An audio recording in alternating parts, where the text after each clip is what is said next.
Hello everyone and welcome to a new video. Okay, today I want to share with you the best VR shooters available on Quest 2 and PCVR. I'm 100% sure that these are not the best VR shooters ever in the history of gaming, but they are my personal favorites based on my preferences. After trying almost all the VR shooters available, this is my personal list of the best FPS in VR, at least until some new titles comes out. This list mainly focuses on online FPS, so multiplayer, and primarily I'm talking about PvP, with a few exceptions. For those of you who are already experienced in VR, you might already know these titles, but I'm pretty sure you'll find some surprises. And for those of you who are approaching VR for the first time and are considering buying a Quest 2, a Quest 3 or a PCVR headset and love shooters, this is the perfect video for you. Some of these titles are completely free while others are paid, and if you want to purchase any of them, you can use the link in the description to get a nice 25% discount, and you will also help the channel. So, here we go. Here are the best virtual reality shooters on Quest 2 and PCVR according to me.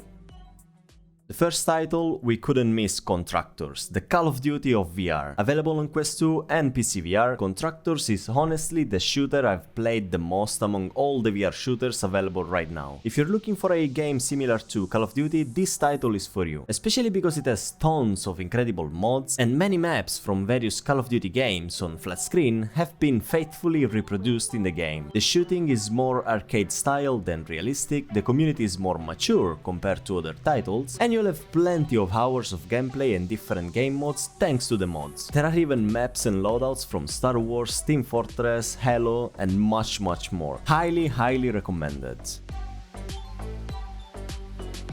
Next in the list is Zero Caliber Reloaded, a shooter that I personally adore, but mainly in its PvE component. It has many missions to play solo or with up to 3 other players. The multiplayer aspect is not my favorite, but the devs recently introduced mods and crossplay for the PCVR version, so hopefully the situation will improve. Zero Caliber can be compared to a Call of Duty campaign with many levels connected by a story and various objectives to complete. At the end of each mission you receive credits to spend in the armory to expand your arsenal. This game has the coolest armory ever, full of stuff to unlock and weapons to try. I must admit, it has aged a little bit graphically, especially on the Quest 2, but if you're looking for a cooperative shooter, this might be the one for you.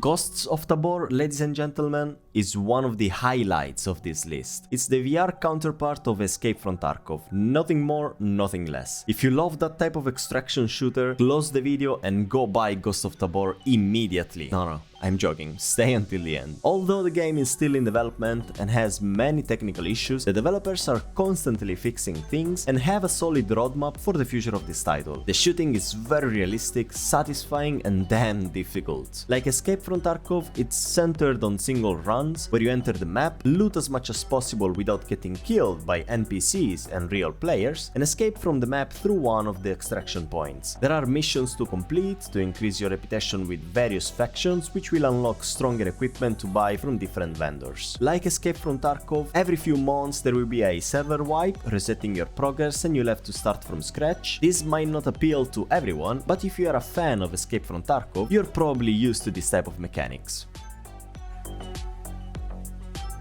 One of the free shooters that I always recommend is Gun Riders. Exclusive to MetaQuest 2, Gun Riders has become a pioneer among free VR shooters. The amount of content that the developers have added and are adding is mind-blowing. There are so many game mods, continuous events and seasons, and recently they introduced a cool Battle Royale mod. The game's graphics are very minimalist, but once you're in the game, you completely forget about the style and graphics and have a blast for hours. Since it's free, the game is always bustling with players at any time. It has a microtransaction system only for cosmetic items, and the only downside might be the community, which could be a little bit annoying for older players like me, but you can simply mute everyone and enjoy the game. Oh, Pavlov. Probably the most well-known VR shooter. One of the first to be released on PCVR and brought to Quest 2 thanks to Pavlov Shack, which is still for free. I have to be honest with you, Pavlov never really inspired me that much. The shooting mechanics feels needlessly complex for my taste, but over time the developers have created a completely different game compared to the past. Thanks to the mods, Pavlov is something magical. Being able to play COD zombies in VR and relive those warm summer nights spent on killing their totem, but in virtual reality, is indescribable. Among the many game mods, there are also TTT, Trouble in Terrorist Town, Propant, Gun Game, Deathmatch, and even push mods that recreates historical moments from various world wars. With all this stuff, it's definitely worth giving it a try. Also graphically, the game has been greatly improved in one of the latest updates.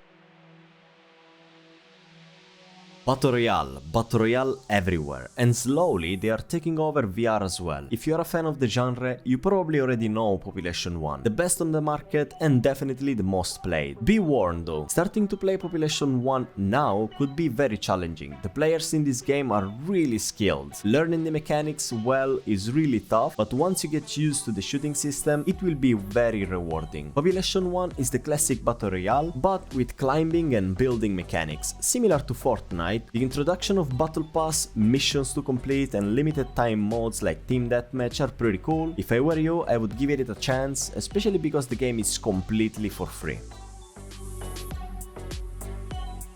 If you like Overwatch-style games with heroes, abilities and matches focused on the synergy between different characters, Larcenauts is the game for you. It's a bit old as a title, released in 2021, and I remember having a great time with it, but it quickly fell into oblivion like many other multiplayer games. I honestly loved the art style and shooting mechanics, and the account progression mechanics were interesting but somewhat unbalanced. The experience gained during matches allows you to unlock equipment and improvements for the character you play, but if you're a player who doesn't have much time to dedicate to the VR, this could be a little problem. You might find yourself facing players much more level than you, especially now that the game has been out for a while. I haven't played Larcenauts for a long time, but among the Overwatch style games in VR, this is the best available on Quest 2 and PCVR. If you are passionate about competitive shooters like Counter-Strike or Rainbow Six Siege, Breachers is the perfect title for you. This game is focused on teamwork, and the main mode is essentially the classic search and destroy, but with the possibility to buy your arsenal at the beginning of each round. There are plenty of weapons to choose from, different gadgets for attackers and defenders, and a cool grappling hook to scale walls and breach windows, among many other features. And for those moments when you are tired of competitive matches, you can let off steam and practice your aim in Team Deathmatch and new control point, which I showed you in one of my latest videos.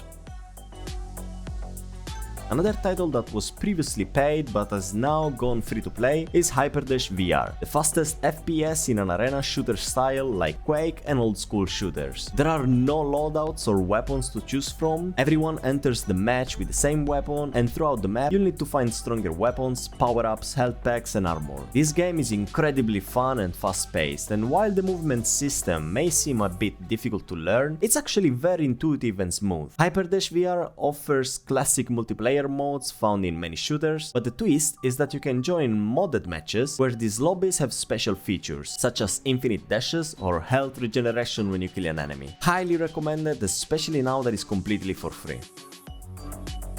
And finally, as the last game, we have After the Fall. Oh my god, what a wonder After the Fall is. It's the Left 4 Dead of virtual reality. This game throws you into levels filled with enemies wielding increasingly devastating weapons, all in online co-op for up to 4 players. After the Fall is a game based on grinding materials, money and power-ups to complete the various levels at the highest difficulty level. Each difficulty level will have more enemies, mutations, different foes and increasingly rare rewards. There are about 10 levels in total with diverse settings, secrets to discover, bosses and loads of loot. There is also a PvP mode, but honestly is not that great. After the Fall is highly recommended if you enjoy looter shooters or game like Left 4 Dead, Back 4 Blood or the latest Warhammer titles on flat screen. And it's especially great if you have at least one other friends to play with. I know there are many other VR shooters available and I'm pretty sure I forgot some important title. That's why please let me know down in the comment which shooter is your favorite and if I missed any essential titles in this list. I hope this video helped you discover some new FPS games in VR or motivated you to try out a few. I wanna remind you that in the description there are all the links to these games and the 25% discount code as well. And if you wanna support the channel, please leave a like and a comment and consider subscribing. Thank you for watching, thank you so much for staying with me until the end, and I'll see you in the next video.